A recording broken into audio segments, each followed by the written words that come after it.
Hello, everybody, and welcome back to Cricket Unfiltered. I have been sick all weekend, but I am feeling much better because England are on the bottom of the World Cup table. That is the best medicine an Australian fan can have. I'm Menners, of course. I'm joined by my co-host who's returning from a trip to Japan. Gav, how are you? How was Japan? Hi, Menes. Yes, Japan was good. I had some time to spend at the Japan Cricket Association. They've got a beautiful ground, Menes, right on the foot of Mount Fuji. One of the best cricket Wow. grounds. You think Dharamshala's picturesque? Maybe in 20, 30 years when cricket finally, goes into Japan or many Global.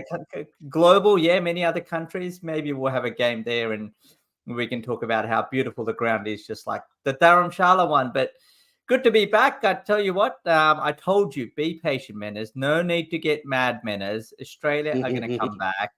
And just Travis said once he makes a comeback, he's going to have a huge impact. So as I told you, Travis said probably I think is one of the most important players in this Australian setup. So is Adam Zampa. Those two have turned their heads back, but Zampa's turned his form around, and Australia are I think looking as secured to be in the semi-finalists now. Yeah, you're absolutely spot on there. So, listeners, we're going to wrap up the Australia v New Zealand game, one of the greatest ever World Cup games, Australia winning a high-scoring thriller. Then we'll chat a bit about England v India. Then we'll look at the World Cup table and also a bit of good news at the end for Matty Wade fans. But let's start with the Australia v New Zealand game. Firstly, an interesting decision by Australia when they named the team that they left out both all-rounders, Cameron Green and Marcus Stoinis, and they played all their batters. So I know you don't like this, but they had Mitch Marsh at 3, Smith at 4, Marnus Labuschagne at 5, and then Inglis and Maxwell at 6 and 7. I know Stoinis has had a little bit of a niggle, so I think that must have come into it, Gab, the fact that I don't think he's fully recovered from that injury he brought into the tournament. But a curious decision, and I wonder if they're looking at this makeup as what they want to go with for the rest of the tournament. Well, I think it was dictated. Yes, might have been reports out that Marcus Stoinis they're managing him as the modern day term goes. But I think it also had to do with, if you look at the games played at Dharamshala, a lot of you've seen teams actually start well and then the pitch actually slowed down, and being a day game as well, I think Australia was conscious of that. And I think there was a conscious decision to go hard at the top. And I think if they, especially with Marsh and Travis Head there, they probably felt if they lost 3 and quick ones, going for quick ones, that maybe if they're 3-4-120 in maybe sort of 10 or 12 overs, then they just needed that consolidation period. And that's where I think Marnus was considered. I believe not only, so it was a combination of Stoinis being managed, but I thought it was more to do with the conditions that, excuse me, that I think the pitch slowing up, they were going to go hard at the top. And that meant, somebody in the middle. And New Zealand, through those middle overs, they've got those spinners in Rachin Ravindra, Mitchell Santner, Phillips as well. So I think they wanted Marnus to be around that. So I think it was more of a tactical decision rather than more based on Stoinis' fitness.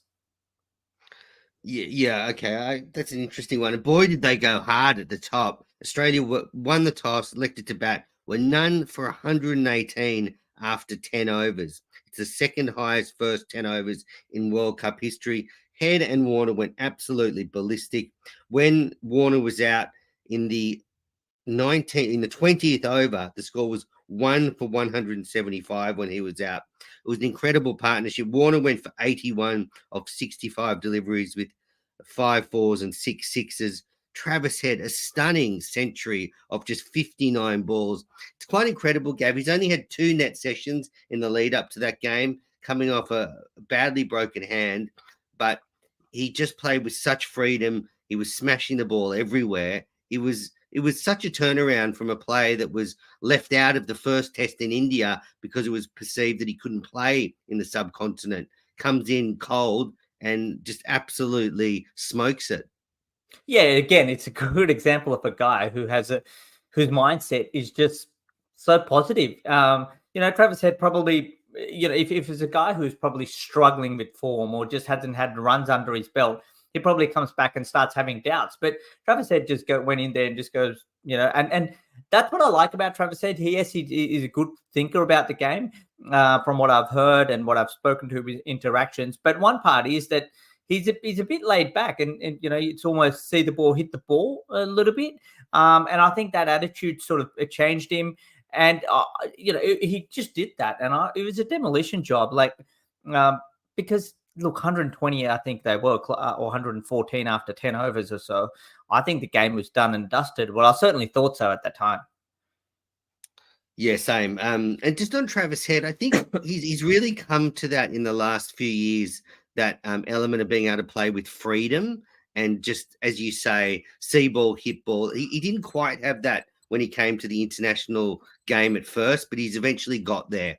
Yeah, and he's at the age of 30, where, as the old saying goes, you probably know your game the best at the age of 30. So, in your late 20s, of course, we give so many examples, from Matty Haydens to Mike Hussies, and so many greats in the Australian cricket and international, that when they reach that, you look at someone like Daryl Mitchell, and they, I think he's 31, 32, playing in the best nick of his life. So I think that's when you know your game so well that you can just trust it.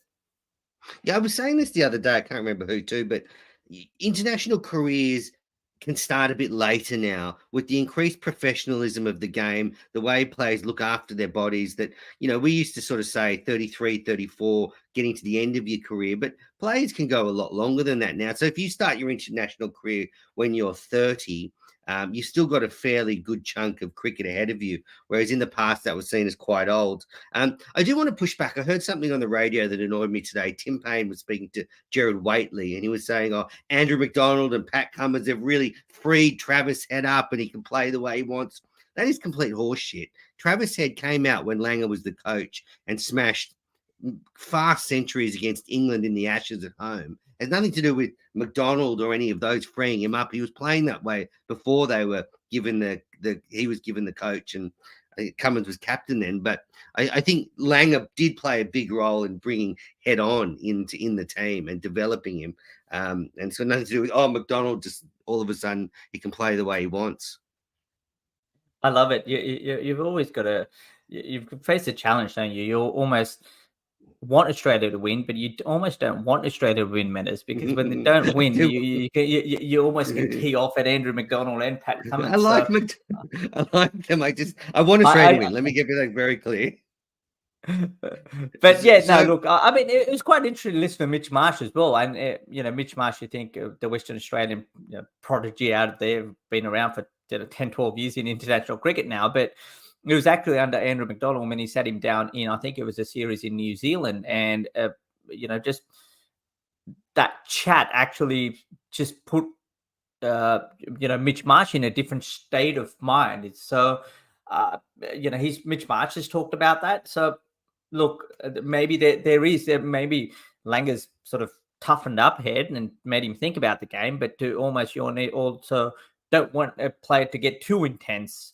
And maybe Andrew McDonald and Pat Cummins have allowed him to take that step back as well. And also Dizzy Gillespie. I mean, last year when we were doing the Shield game down in Wollongong, I was able to chat with him. And Travis Head was in our commentators box, was pretty much in South Australian dressing room. And interesting to hear their interaction and how much Travis Head actually thinks about the game. And it's kind enough to have a chat. And it was quite interesting and how much he thought about the game. And he said, but at the end of the day, you just got to back your sort of instincts. So, look, I think sometimes you need to pull back a little bit, and maybe Andrew McDonald allowed that little bit more balance that from maybe Justin Langer didn't have.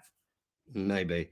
Although Head came of age while Langer was coach. Anyway, so you brought up Mitch Marsh. I thought he played a very strange innings. He came in at number 3, and he ended up making 36 of 51 deliveries. Now, I actually thought the stage was set for him to come in and continue the way Head and Warner were playing. Sure, have a look at a few. No problem there. You don't have to do it from the first ball, but he never got going.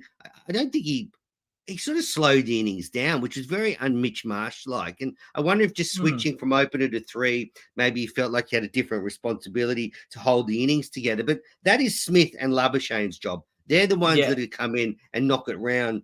So I thought Mitchell Marsh's 36 off 51 was actually a pretty poor innings in the scheme of things, and could have cost us the game. Yeah, I wouldn't say poor is the right word. I probably said he was a little bit. He was unsure about his role at that point, because I think the given role for Australia, and we've talked about it, of course, before Travis Head went down, and it was Marsh and Head are your sort of, they're going to get the innings off to a flyer, and you've got Warner who can build around that, and if they are 2 for 10, you've got Smithy coming in. So at what about, I think it was 144 or 160 odd when Mitch Marsh came to the wicket, he was a bit sort of, do I attack? Do I defend? What do I do? So I think it's just a new role.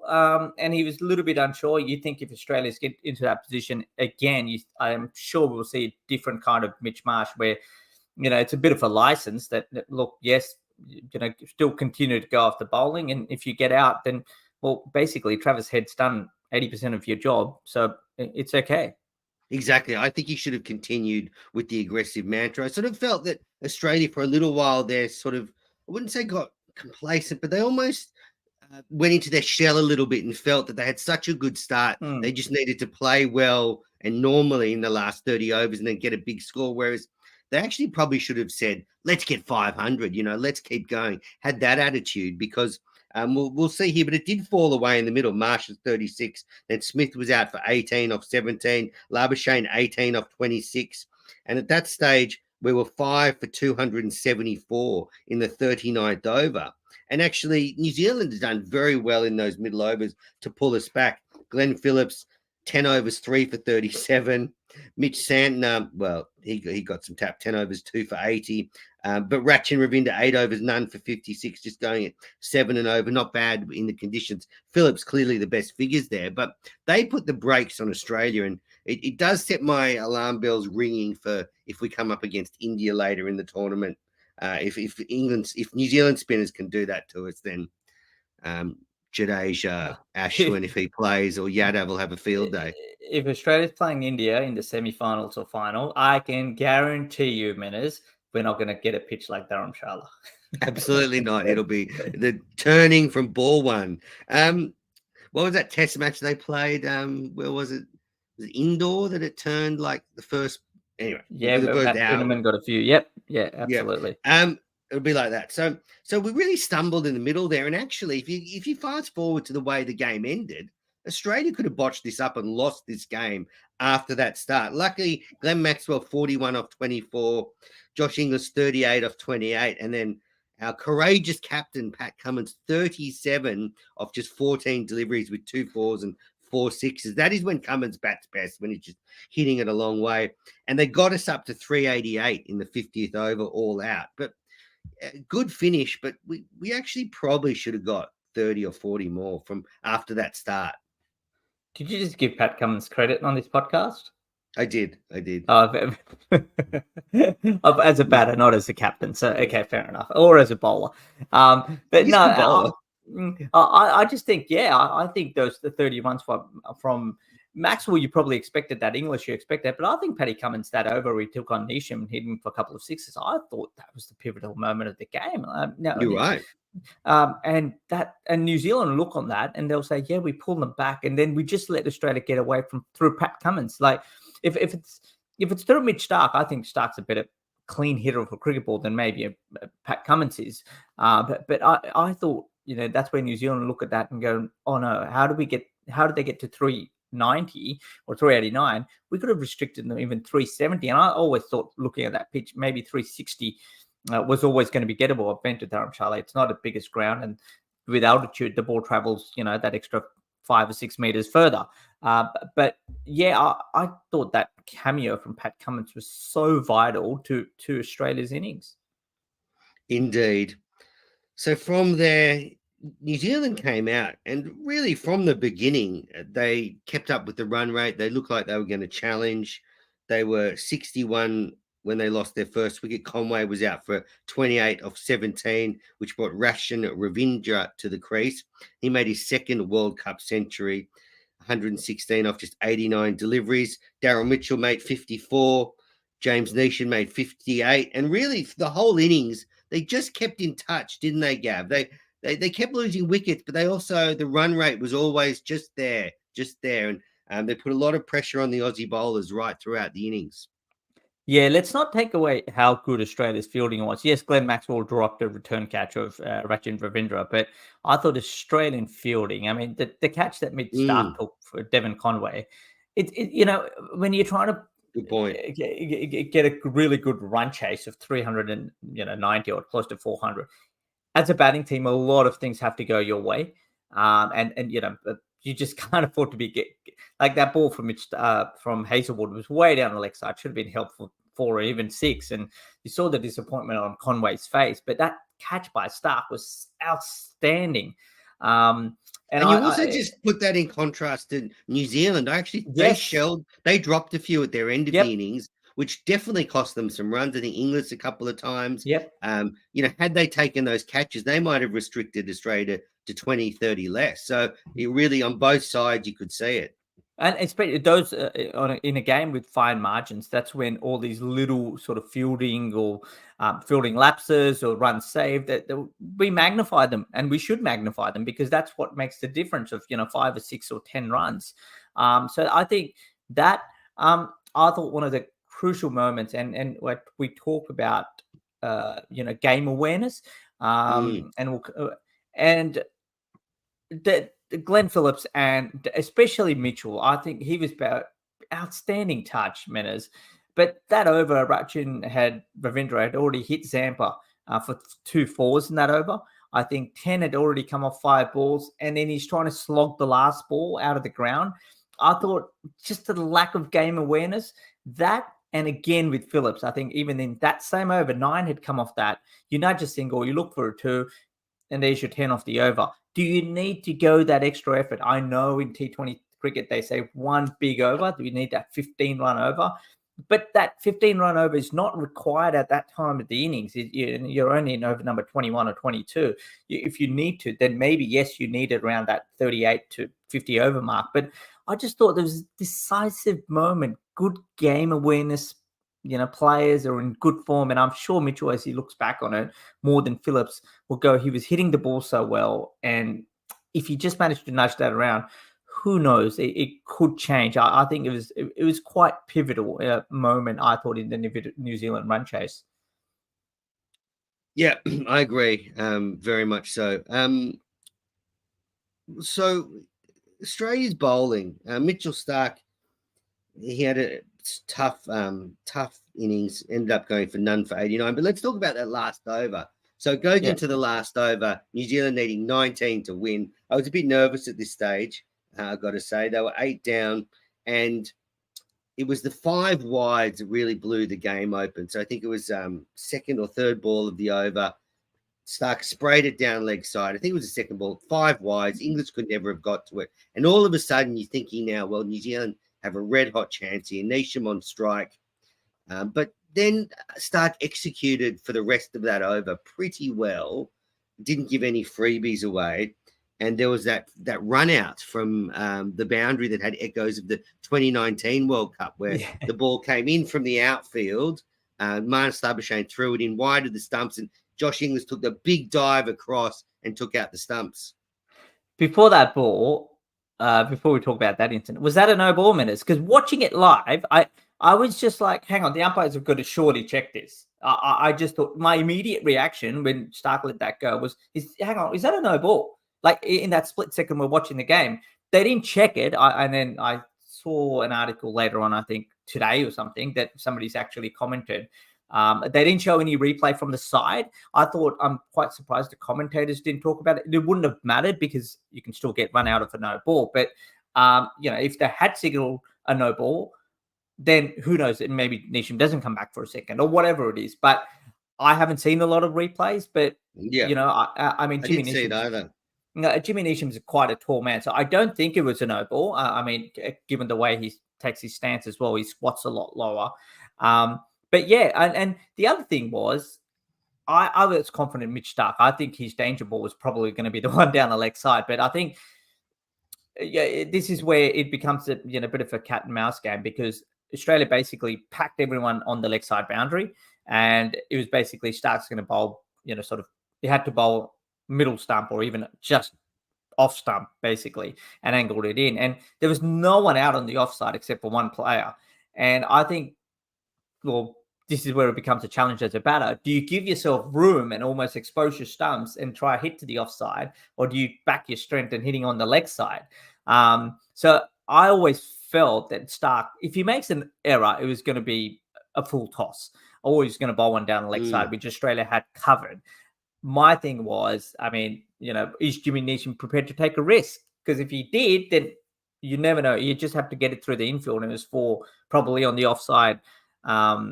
So and Mitch Stark's not the easy guy. I thought the full toss was going to be a danger ball for Australia. And to be honest, if Jimmy Neesham looks at it, it was and waist-high full tosses aren't that easy to hit. But I think Jimmy Neesham, he knows it was going to be a low full toss. So suddenly when a batsman is setting up for a low full toss and you get a knee-high full toss, it's not the easiest to hit. Otherwise, Jimmy Neesham standing up straight, I think probably belts that over mid-wicket for 6. But I was quite confident that, Stark was going to pull it off. I think 19 was going to be too much of a task. Yeah, I agree. I was pretty confident as well. So Australia won by 5 runs. It was the highest scoring World Cup game ever. The total aggregate was 771 runs, beat the 754 runs from earlier in the tournament. You mentioned Marnus. I mean, we had some great moments. Marnus, he stepped on the boundary trying to take a catch off Trent Boult. Again, echoes of the 2019 World Cup final when Boult stepped on the boundary and conceded a 6 in that famous England run chase. But Marnus did the same thing, but then was able to come back. He took a good catch, and then he threw, that throw in to get Neesham run out. Excellent fielding from him.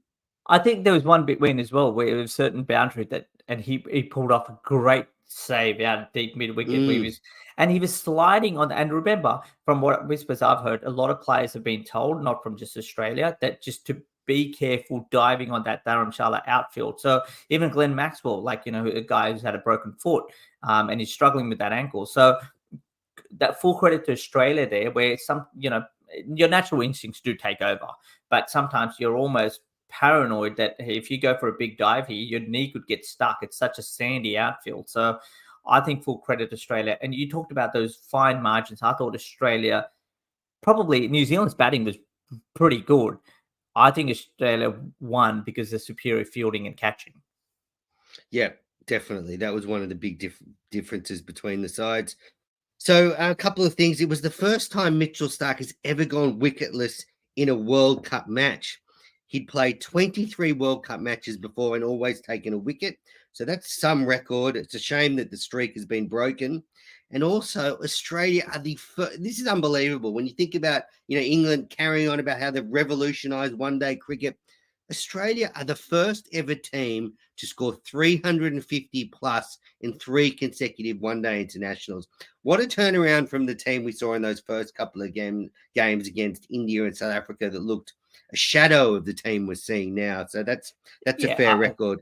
I think conditions have got a lot to do with that. Bangalore, they belted Pakistan around. You're going to get a fat pitch there. Dharamshala, good pitch as well. I think the challenge comes when if they play India again in semi-final or maybe even the final. I think Australia plays in Mumbai.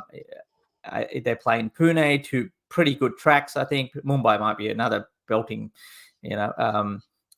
might reach another 400 odd there. But I think that the challenge, I mean, the game against England could be different as well.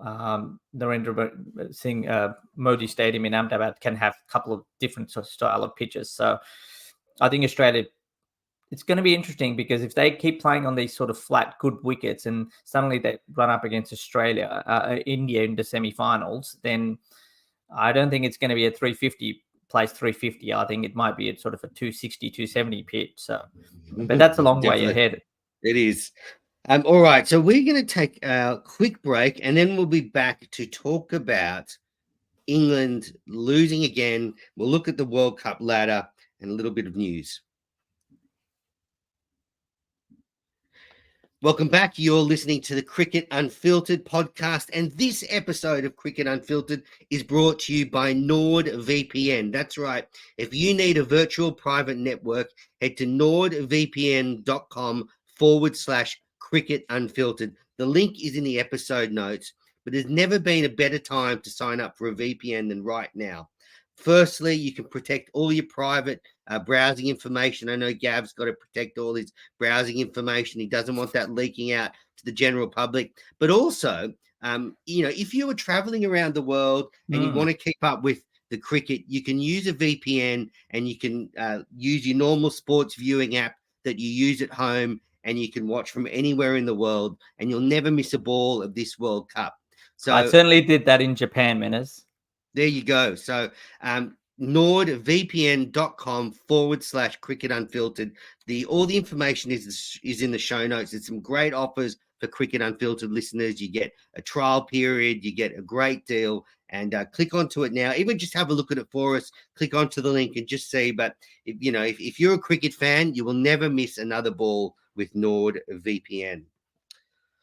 All right, Gav, let's get back into the news. So overnight, great news. India were all out for 229. Rohit Sharma made 87. And at this point, England fans are probably thinking, we might win a game here. We might beat the favourites. England all out for 129. Mohammad Shami 4 for 22.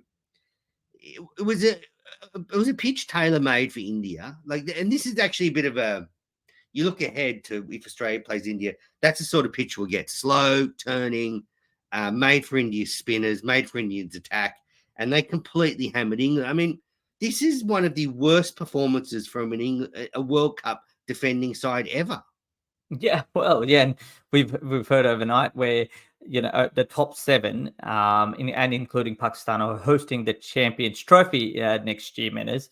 I think it's 2025. 2025. I beg your pardon. Yes, 2025. So the top 7 and plus Pakistan would go through. So at this stage of looking at the table, Menas, England won't even qualify for that. Look at the smile on your face. That white ball revelation is blown up in their face. Yeah, look, I thought India would exception, but I mean, no excuses. Yes, the pitch turned, but literally, you did better than 129. Well, the dew came in the middle innings. Like they had the little hover cam going through, and you saw the wheels on the hover cam. And I think the 5th over, they were wet.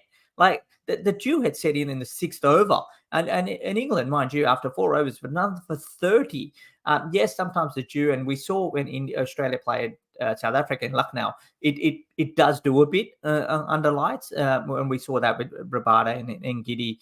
And Janssen, you're just moving the ball a touch, but none for 30 to collapse, and be bowled out, losing 9 for 100 odd. It's just shambolic, and it's the pace. It's not even the Indian spinners. Yes, Kuldeep bowled a beautiful ball to Butler, but Ben Stokes shot. I mean, that was atrocious. I mean, 10 balls without a run, and then you're just slogging Shami, and Shami was all over him. I think he could hardly put bat to ball with Ben Stokes, and you have to ask. I mean, all this effort of Ben Stokes coming back, yes, but I don't know, Menas. They just seem a bit worn out. They have an interesting piece by Mike Atherton where he said, this unit hasn't even played together leading into World Cup, and if they had, someone like Owen Morgan, they probably felt like, he could keep going, but he retired 2022. Does Joe Root really fit into this team? I cannot believe Harry Brook is not part of that 11. That is just the balance of whatever. You got to drop someone and not play Harry Brook. It's just, because I thought England bowled pretty well, fielded pretty well, but oh dear me, I mean, they could genuinely finish last. Yeah, absolutely. At one stage, India were 3 for 40. I thought Rohit Sharma played really nicely. He and KL Rahul rescued the innings, and then Surya Kumar Yadav made 49 at the end to get to that score of 229. Real captain's knock from Rohit Sharma. He's having a great tournament. We've spent a lot of time talking about the Australian batting, but Rohit Sharma's leading the way for India. Yeah, I loved his post-match comments as well. He said at 3 for 40, because he started off with a bang. I think he advanced and Hit a couple of the English paces over the top, but then at 3 for 40, he said I almost had to go trust my experience, and because we know we had a long tail. Always played test match sort of innings where I just have to nudge the ball, and he's on another planet. Some of the shots that he played to drive Molinelli on it, turning track back over mid off. And there was that chip shot over mid wicket. I mean, there's not many players in the world who could play that. I thought it was an absolutely captain's innings. And Suryakumar Yadav, maybe Hardik Pandya's injury also, man, is a blessing in disguise, because it's allowing India to play Mohammad Shami, Mohammad Siraj, and Jasprit Bumrah, like three quicks, like Australia's got. They were getting fascinated, like almost. I think Hardik will come in eventually, but it's going to make it difficult on what kind of balance they have. But look, on that pitch, they knew that under lights it does a bit. So Shami played. Look, I mean, apart from beating themselves, I can't see any team apart from Australia, to be honest, really competing against India. Interesting. You don't think South Africa could challenge them? No, I think we saw that on Saturday night. They've got a few chasing dramas. I don't think South Africa are great chasers. South Africa need to bat well and maybe score 230, 240, and I pick up wickets in front, but I don't think so. I think Australia can probably still chase down a total. Well, more likely to chase down a total against India. And I think there's still a bit of, that Australian top sort of two, and even Smith, who's got a great record against India, although he hasn't fired as much in the World Cup. I still think if there's a team that India fear, I don't think they fear anyone, but they feel like, it's going to be, they won't be overly confident about. I think it's still Australia. Mm-hmm. And I think as well, Australia's track record of World Cup comes into it. Yep. World Cups, the fact that they're seen as this almost Brazil, how Brazil used to be seen in the Football World Cup. They're just seen as this team that lifts in the big games. Just back on that England performance, though. I mean, Joe Root out for a first ball duck, terrible referral. Ben Stokes out for a 10 ball ducks, an absolute shocker.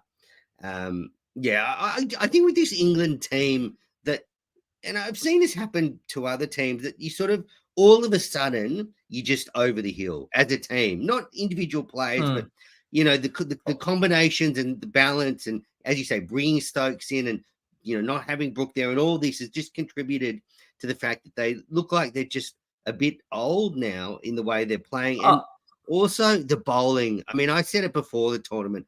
I'm surprised how bad it has been, because not only of the Wokes, who's someone you'd expect to bowl well. I mean, he bowled well last night, but he's had a shocker. I mean, it's been a shit show. It has, and Adil Rashid not been fully fit in the sense that he was sick for that game against and playing, but they almost had to play him forcefully. I think David Willey's been quite good. Can they claim a moral victory? Can they try and claim a moral victory over this? I don't think so. I mean, I have never seen a team like, you see Bangladesh down the bottom as well, but they've got a couple of players who, at least in a little bit of form. I don't think any of the English batters are in form, and I've never seen that at a World Cup, Menace. Never seen it. Milan, got 100 in that first game, or second game rather. But apart from that, nobody looks in form. And I mean, the only person who looks remotely in form is actually Harry Brook, and I just can't believe they're not. I can't believe it. It's nearly as bad as leaving Matt Wade out. Yeah. So indeed, we'll get to him. But all right, let's just look at the ladder. Then we'll get to Matt Wade and the great news for Matt Wade fans. But so that rules England out now. There was a glimmer of hope that if they beat India and got on a run, maybe they could challenge. But that has certainly put a line through England. So you've got India on top, 6 from 6. South Africa, 5 from 6 on 10 points. Then you've got New Zealand and Australia both on 8 points. Then there's a gap. Sri Lanka, Pakistan, Afghanistan, and the Netherlands are all on 4 points. And we shouldn't forget the Netherlands with a famous victory over Bangladesh on Saturday night. I really enjoyed that one, being a Dutch fan, having lived there for a while. Do you think any of those teams on 4 points can leapfrog, say, New Zealand into the top 4. New Zealand have got a tougher run home. I think it's going to be tough. I don't think we will see any of those teams get into the top 4 because I don't think Sri Lanka is good enough. I think Pakistan's just fallen off a cliff. Yeah, and I think Afghanistan, the Netherlands might get another win, but I don't think they'll do enough to sneak into the top 4. So I sort of think India, South Africa, New Zealand, and Australia is looking pretty confident as our top 4, even though New Zealand have got a tough run home. Yeah, I mean, one thing about New Zealand is you look at Australia; they've been thrashed. In that first and second game. South Africa, they've lost to Netherlands, so that's a bit. India, of course, undefeated. But one thing in favor of New Zealand is they haven't been thrashed. I mean, they've lost the last 2 games, but now by against Australia, they've it was pretty close against India as well. So because of that, they've got that runway. Despite losing 2 games, they're plus 1.23 or something like that. So I can't see, Sri Lanka or Pakistan. Pakistan already played 6 games. Sri Lanka is the only team, given that they play tonight or Monday night as we record, and they can go to 6 points. So they'll be just 2 behind Australia and New Zealand. But I think that they've got a game against India coming up. So I don't see anybody. I think the top 4's. I think the top 4 is done. Like you said, if England would going to won last night, that would have made almost that Australia-England game almost, like if Australia won, England were definitely out. But if England had toppled Australia next Saturday, I think the game is, then it would have made things. But I think the top 4 set. So because you look at the fixtures, even though New Zealand have got some tough games, they've got South Africa on Wednesday, they've got Pakistan on Saturday, then they've got Sri Lanka. I just can't see New Zealand being that bad for the rest of the tournament that they can't win another game. And I think, we're halfway through the group stage or just over halfway. And I think the top 4 is pretty set. Yeah, look, I mean, New Zealand could potentially lose all 3 games, but you think if they win 1, and as long as they don't get absolutely annihilated, and they're playing Sri Lanka, so New Zealand will have destiny in their own hands. Even if they lose their next 2 games, they'll know if they beat Sri Lanka, they'll be through. So I just think, I just can't see it happening. Yeah, I don't either. I think the top, and I just don't think Sri Lanka or Pakistan are playing well enough. I mean, Afghanistan have 4 games in hand. I mean, they're probably, because they've got an extra game. I mean, they've got the Afghanistan's played the Dutch this week. They play Sri Lanka this week. And there are a couple of games they maybe could sneak a victory. But again, I just think now what you'd be looking at is if you're Australia, you'd want to get into that 2nd or 3rd spot to avoid India in the semi-final. I mean, it depends where the semi-final is going to be. I haven't sort of checked this the schedule to that detail where, in terms of the fixtures, is it one place 4? Do they play in Mumbai, or is it 2 place 3 that plays in Mumbai? I'm not sure. We'll do a bit of work on that maybe in our next podcast. Yes, we'll find out. We'll find out. We'll do some I mean, I can bring it up here where the fixtures are. I don't know if they sometimes they don't announce them until they know who's playing. But we've got so we've got semi-final 1 in Wankhede Stadium, semi-final 2 in Eden Gardens, but it doesn't say who they are yet. So and that's the thing, because at times, remember last year during the ICC T20 World Cup, it didn't matter. Australia was always, if Australia qualified, they would have always played their semi-final in Sydney. So I don't know if that's regulated where India's almost. Well, where would India want to play? Wankhede or Eden Gardens? The good question. I think if they played Australia, Eden Gardens, because Wankhede generally is got more bounce carry. It generally is a high scoring game, and I think India probably don't want a batting shootout with Australia. They'll rather go into a slow grind, and I think Calcutta might be a better spot for that. Yeah. So overall, pretty, I wouldn't say disappointing World Cup so far, but it certainly hasn't grabbed my imagination the way the 2019 World Cup did.